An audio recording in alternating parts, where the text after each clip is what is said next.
he's got so many things in the works, and it's like so cool to like again feel like I'm there at the right time. I met a Gypsy. I want to go there, especially after having Brandon on the podcast, man. Like, Yeah. it's actually You've never been there before? no. So I've been 3 times, and I went like one was like 5 years ago, one was like 3 years ago, and then now living there on the property. Every time I've gone, it's almost unrecognizable, like the progression that he makes. It's insane. That's what I said before we had started. Brandon is a grinder, and that is his baby. And it's like so inspiring for me to like,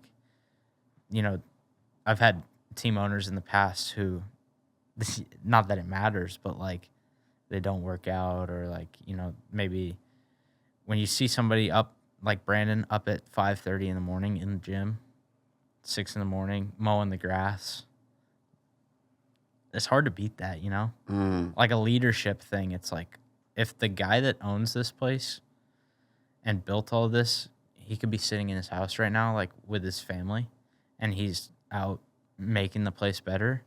Like, that's cool. And it gives me something to like strive for, Oh, man. Attitude reflects leadership. Yeah. And when you've got a guy that's leading from the front in that way and is just a fucking savage. Like, he actually is a savage, that guy. It's easy to build something like that. It's not easy. It's easy to build it up, though, and then go all hands off. Yeah. It is way harder to build something like that for, let's say, 5 years. And then for the next 5, let's say you made an 80% increase from where you started. And then, the next 5 after that, he did a 200% increase. And then the next 5, it's going to be 400%. Like, he's got so many things in the works, and it's like so cool to like, again, feel like I'm there at the right time. Chad coming in, the McGinley Clinic coming in, having a new gym built at the club. Like, I don't feel like there's a better time for that than when I got there. Yeah, it's funny from doing the pod with Brandon. And I mean, I've kind of had this suspicion for a while that it's pretty much the next star racing. They want to make it like a D1 school type of vibe. Yeah. Like, our gym is going to be, I'm sure he told you on the pod, but ice bath, sauna inside. Like, it's going to be, from what I've heard, like there will be TVs all around the gym. And so you could basically go there, hook your phone up, and it'll have your workout up on the screen. Like the blood tests to make sure that we have what we need. All those little things like that are the things that add up. And like, over the last couple of years, I didn't realize like that's what I was racing against, Like, I was going out there and like I had a couple top 10s, but I was like, oh, I could beat the guys up in the front. But then you really like get a deep dive inside, and you get to be a part of something like that and see what's actually going on. And then you're like, man, maybe I was further behind than I thought. Like,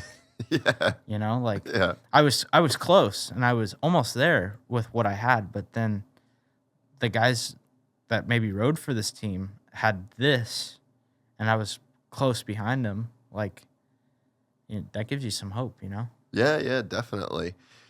So, well, before we get into the club thing, let's get back to, so you do a couple of these years. So the Geico thing shits the bed. You're on your own. You split ways with your dad. It's just you and your mum trying to make it happen. Where do you get to the point where you're 18 and you're done? My first year of Supercross, 2022. Yeah. So, rode for Tyloob. Like I said, that was when I spent all the money. I went there. I just struggled with, like, felt like when I showed up on the weekends, like, just didn't quite have what I needed. I'd only been riding Supercross for a little bit at that point, maybe 7 months at most. And I came in, dude. I thought legitimately, I truly believed I was going to go to my first race and get a top 10. And I thought at worst, like maybe if I had a tip over or something, I'd get like top 15. So, And I went there and I qualified 53rd after the first qualifier. Brutal. And then the next one, I luckily put it in the night show. But that was the reality of my first Supercross. I literally went down the line. I felt pretty good. And they're rolling through. They got top 10 names. I'm not in there. Just fine, whatever. And then they got 11th through 20th. I'm not in there. You got 21st through 30th. Not there. And it kept ticking off. And I'm like, this is weird. Something's got to be wrong, like with the transponder. No, 53rd. Fuck. That's why, like, I hope this too. Like, I really want this episode to like inspire people. Yeah. Because I truly believe that anybody can do it. Like, I've done it. If you really, this is gonna be like so cringy and motivational, but we're not caring anymore what people think. Yeah. Because you gave me some motivation after that. If there's somebody out there listening to this right now who's not making night shows, if you really bust your ass and give it whatever you can and try your absolute hardest, at least give yourself another shot and give it another try, because that might be all it takes is another crack at it. Because that's what it was for me. I literally went like my first one, 53rd, barely made the night show, probably 12th in the LCQ. The next one I went to, again, no main event. Like, I went 6 races in a row, and I slowly got better. Finally, I went to Indy, made it out of the heat race, had a little break, went back to racing, again, not making mains. It took me I think it was my last race at Foxborough before it was in East-West. I made the main again. I crashed in the first corner, got up in last, and qualified for the main out of the heat race. So it's like those improvements that you see, like, I want, one, for this to be motivational for somebody out there and for somebody to use it. But 2, I also want people to realize, like, how hard it was for me. Like, it wasn't just, I didn't go in there and start ripping right away. Like, that is not the case at all. But like, for people that are struggling, like, go out there and give it your all. And if it doesn't work, it wasn't for you. And that's okay. Like, it really is. It is okay not to make it to where you want, because I promise it's for a reason. But like I said, I've been there and I've done that. Go give it everything you've got and give it another shot and just see what happens. And this is a bit of a framework that I've always tried to use for myself mentally, is you only fail when you quit. So you can lose and lose and lose and lose and lose and lose. Yeah. And none of those losses equal a failure until you don't try again. Mm-hmm. And so many people, I've got a friend who's, he's a black belt in jiu-jitsu now. He owns his own academy. He makes a living off coaching. He's got 3 awesome kids, and he's killing it. He drives the car he wants to drive. He lives in the house he wants to live in, and he has a beautiful family. That's living, right? Yeah. So when he started doing jiu-jitsu, he smoked cigarettes, and he was super overweight. And he just changed his life. But so he was competing a lot and losing. Yeah. He competed all the way at blue belt. All the white belt, never won a match. No way. Then he got his blue belt after 2 years, and then competed all the way at blue belt, never won a match. No way. And then he got his purple belt, did his ACL, came back from an ACL, and was a championship winning. Like, he won nationals and he won states and he's like won competitions as a black belt. Yeah. And it's such a, in that story, that's the example of how you should treat your life. Yeah. It just doesn't matter how many times you lose if you learn and you keep coming back at it. Like, progress isn't linear. It's just not a straight line up, you know? And I think that if you have the perspective, because so many, just like people are scared to be themselves, people are also scared to fail. 100%. And that's my biggest fear, dude, is to fail. And I don't even know what that really means. It means nothing. It doesn't mean anything. Like, I don't know. what failure would be for me, but it is my biggest fear. Well, you still, to be completely honest, like you still have something to figure out on Saturday nights. Oh yeah. Because, like, especially this weekend, you were fucking ripping in practice, ripping in qualifying. It's the little things like exactly what you just said. Like I rip. Like Yeah. I truly do go fast. And I don't feel like I feel like Deegan is the best, hands down. And it's for anybody, it would take a lot for them to beat him. And that's just straight up. Like, you know, he was born that way. Like, you know, that's the cards he was dealt. And I got the cards I was dealt. Yeah. I feel like everyone else, though, I've almost beat everyone else that finishes in front of me in a heat race so far. Exactly, I've got something else to figure out. Yeah. And I think a lot of it is to do with dealing with that fear of failure and how you show up on the weekends and mentally. Like, there's a process that you can go through to where you're just not as attached to the outcome, you know? To kind of map it out and to go back, like, again, 2022, 2 main events. Making a night show was hard. There was a lot of times I went to the gate with 16th gate pick in a heat race, which for you... Oh, that's brutal. For you folks at home, that is 31st or 32nd in qualifying, and they only take 40. So it wasn't just one time. There was multiple times, like 14th to 17th gate pick in a heat race.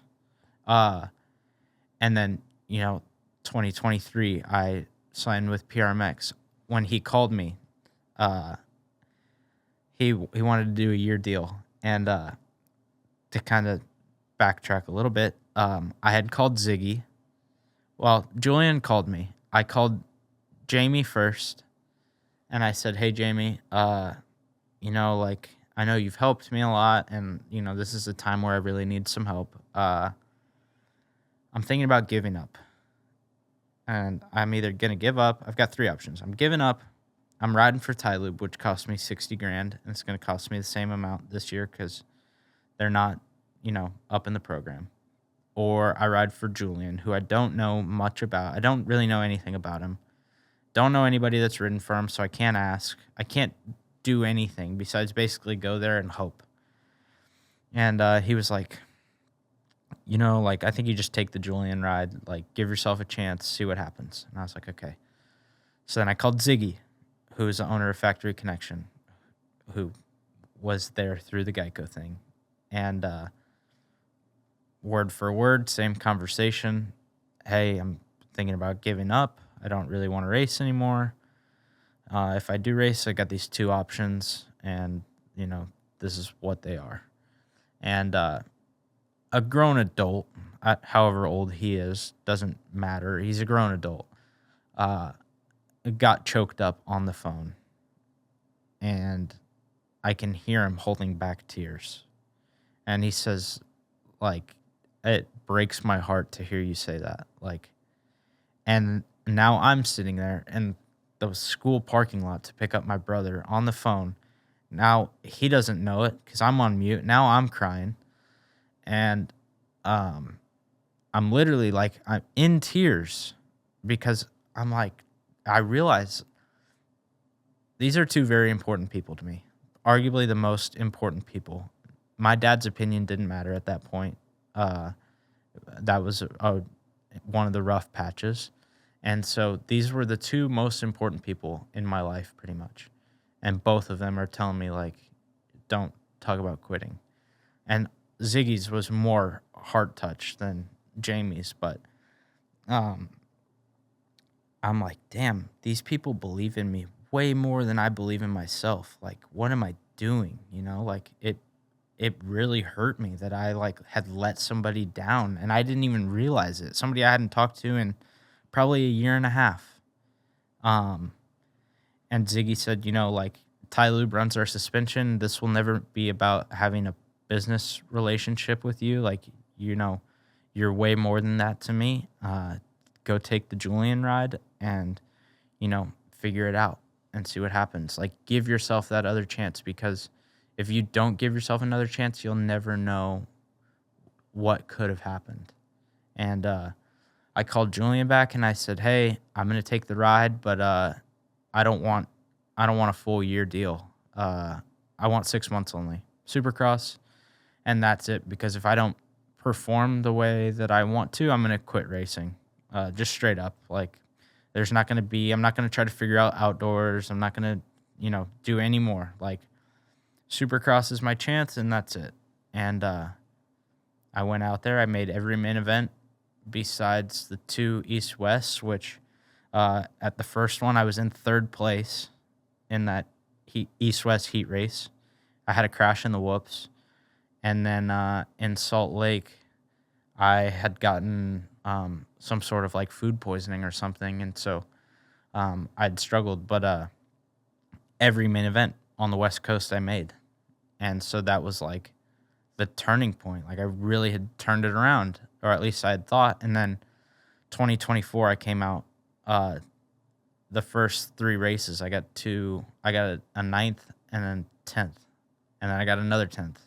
So in the first 4 races, I had 3 top 10s, and then I unfortunately blew my ACL. So I took the rest of the year off. But then, like, 2025 last year, I didn't have as many. I got 2 or 3 top 10s, but I finished 9th in points.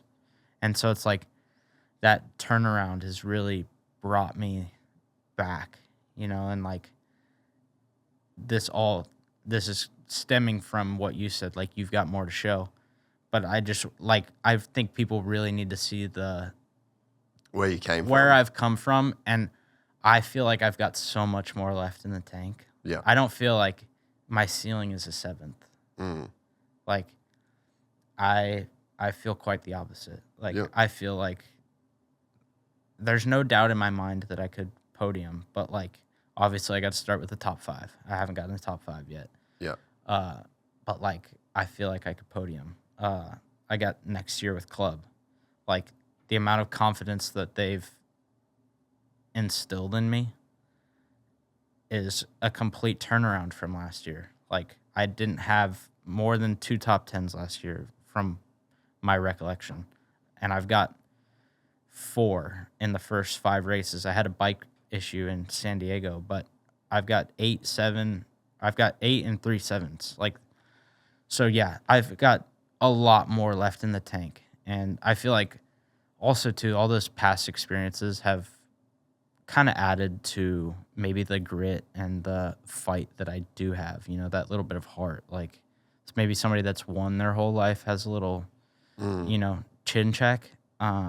Maybe they don't know how to deal with that, but, like, that's kind of what I've been accustomed to. So, like, this new life, I think, is almost more of a struggle to accept that I can be a top 5 guy or a podium guy. Like, it's like, well, last year I barely got in the top 10. So I've got Chad Reed telling me I can get on the podium. Like, that's a massive turnaround from where I was at last year and the last couple of years. Like, so yes, to your point, I feel there's a lot more growth to be had.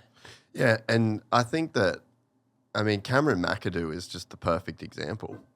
100%. And the guys at Club would tell you, like, he was just a kid that got dropped off. Yeah. And just did everything himself, did all his own bike work, did just grinding and grinding and grinding to be... Had rides, had fill-in rides, had no rides. Yeah. Like, he's literally seen it all. And... now he's on the podium. Yeah. Every week. And same with Cody. Yeah. Like, he went... His first year on Club, the year before, maybe he raced the opposite coast.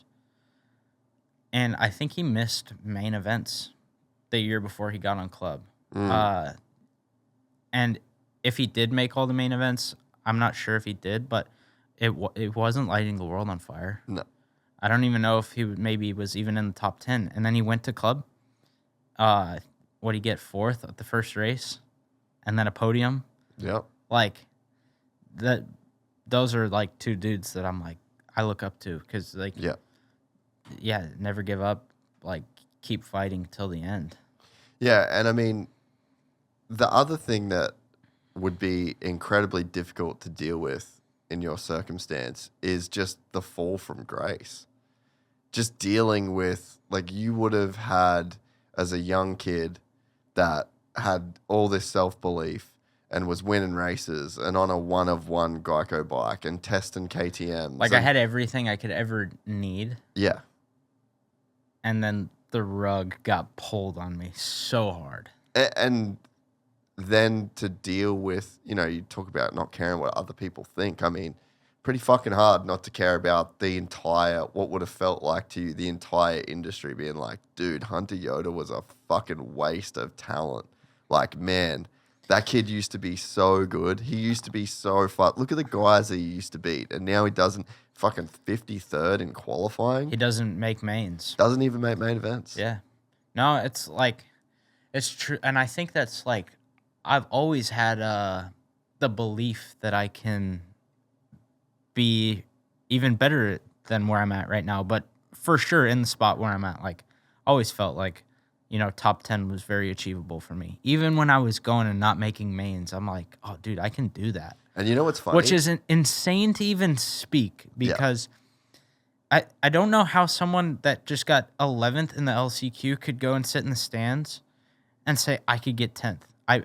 I really don't, and I wish I could explain that. But that is a true thought that I've genuinely had. You just finished watching a clip from the full 3-hour podcast. You're on our Clips channel. The full podcast live on the Gypsy Tales podcast channel. It's linked right here. Go over to that channel, give us a like, give us a subscribe, and make sure you never miss a full episode of the Gypsy Tales podcast. If you don't want to watch it on YouTube, you want to watch it on the go, you can also head to our iTunes or Spotify to get the full 3-hour podcast in audio format. I met a gypsy.